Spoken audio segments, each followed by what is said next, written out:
Hey guys, welcome back to Small Screen Shakedown. Today we'll talk about the top 10 Survivor seasons for beginners. Let's head into it. Number 10, Survivor Tocantins, Season 18. In a tie between Survivor Philippines, Survivor China, and Survivor Tocantins, the latter narrowly inches out solely on the ridiculousness of Survivor legends Coach Wade and Tyson Apostle. Coach is Survivor's most zany, out-of-this-world character, while Tyson wins the class clown smart-ass superlatives. Winner of Survivor Tocantins, JT Thomas, played what's called a perfect game by never having a vote cast against him throughout the game and then receiving every single vote to win at the final tribal council. In the heart of the Amazon, Tocantins provides an interesting and unusual environment for Survivor.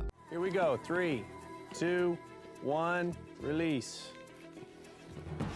Number 9, Survivor Cook Islands, Season 13. What started as the most controversial season to date, Survivor Cook Islands pushed the envelope when it premiered in 2006 by featuring 4 starting tribes that were divided by race. Season 13's dubious theme eventually dissolved as Jeff mentioned it less and less as the game carried on, and Cook Islands presents one of the best tribe underdog storylines in the show's history, with the victory of the I-24 Alliance. Several Survivor legends played for their first time in Cook Islands, including Parvati Shallow, Ozzy Lush, Yul Kwan, Candice Cody, and Jonathan Penner. Although it might drag on a bit in the middle, Cook Islands finishes off strong with a nail-biting final tribal council and unpredictable winning vote.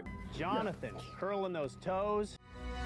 Jonathan, second person out of the challenge. Number 8, Survivor Palau, Season 10. Survivor Palau is distinctive from any other season due to its challenges. The Oolong tribe lost literally every single immunity challenge pre-merge, with their tribe picked off one by one until fan favorite Stephanie LaGrossa was the last woman standing. She was subsequently voted out soon after merging with Koro's full tribe, but returned twice more in Survivor Guatemala and Survivor Heroes vs. Villains. Palau was also a great location for the tribes to make do, with some interesting fishing and wildlife. During the merge, 2 Palauan natives taught the tribe how to fish and cooked them a proper feast. Even better, Tom Westman, the season's winner, got drunk off the locals' rum. This was a highly entertaining sight for Survivor's typical bare bones fashion. Tom pushes Bobby John in.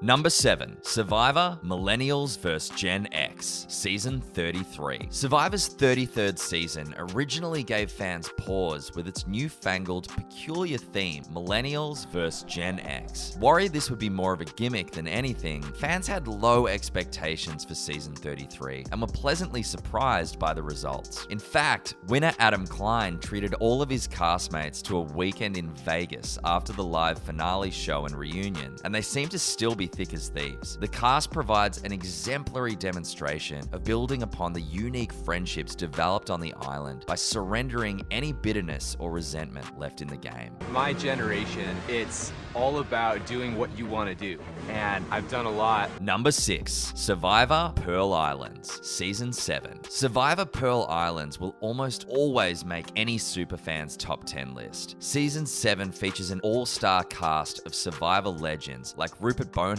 Sandra Diaz-Twine, Andrew Savage, and of course, the notorious bad boy villain who lied about his dead grandmother, Johnny Fairplay. The 7th season's premiere episode, Beg, Barter, Steal, is undoubtedly the best premiere episode to date, where the 2 tribes scurried through a local village to barter for items to bring back to their camp, and features an iconic scene where Rupert steals the other tribe's shoes after he notices they were left unattended. They think we're heading out to take publicity photos.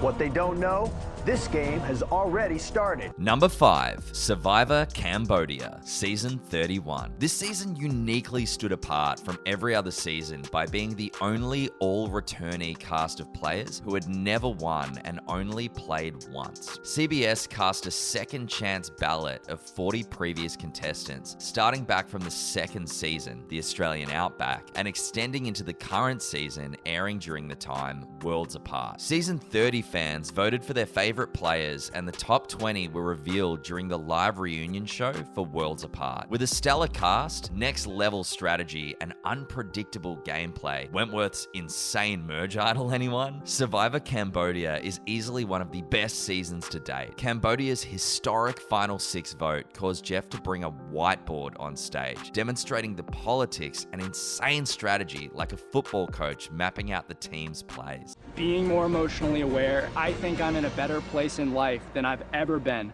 Number 4, Survivor David vs. Goliath, Season 37. Though it may come as a surprise to feature this new school season so high, Survivor David vs. Goliath earns its way to the top 5, baby, flaunting one of the best casts ever shown. Much like the strongest newbie season to date, Survivor Cagayan, there isn't a member of the David vs. Goliath cast who wouldn't be a great returnee, which makes for a lively, entertaining time throughout the entire season. David vs. Goliath has an unpredictable winner, gave us the first use of the idol nullifier, which went down successfully without a hitch, and has 2 celebrities, movie writer Mike White from School of Rock and Nacho Libre, and WWE wrestler John Hennigan Morrison, who both won over the fanbase. This is Survivor, David versus Goliath. Number 3, Survivor Micronesia, Season 16. In the first rendition of Fans vs. Favorites, Survivor Micronesia featured an outstanding favorites tribe, which began with voting out notorious bad boy Johnny Fairplay and ultimately ended with flirtatious bad girl Parvati Shallow taking home the title of sole survivor. Micronesia is home to some of the show's funniest moments of all time, from Ozzy's fake idol made from a carved stick that Jason Siska convinces Eliza Orlins to play, to Eric Reichenbach being manipulated by the final 4 women, aka the Black Widow Brigade, into giving up his final 5 immunity necklace. This season brings high levels of entertainment and strategy. Gave up. Octopus.